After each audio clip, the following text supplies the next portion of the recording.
Je trouve que l'on ne parle pas suffisamment du choc psychologique que crée ou que peut créer l'éveil spirituel.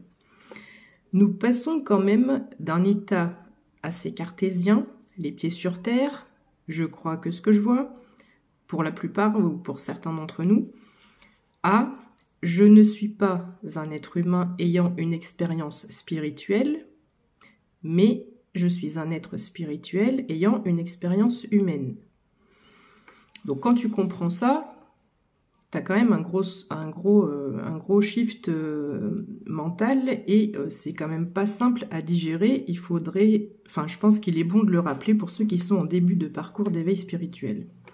C'est quand même tout un monde de croyances et des années d'apprentissage qui volent en éclats.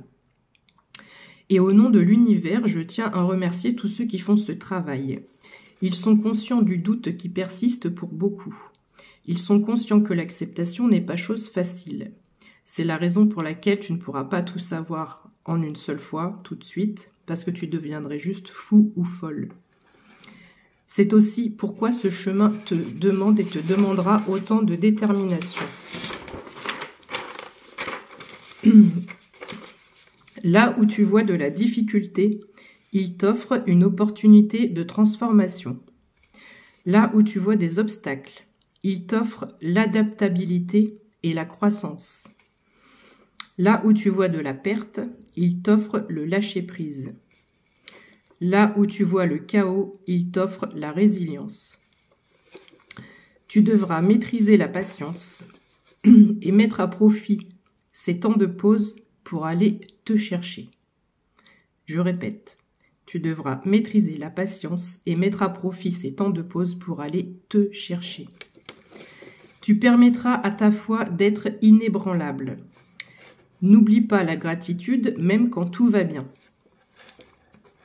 Tu prendras conscience petit à petit de l'illusion de la permanence de l'attachement aux choses.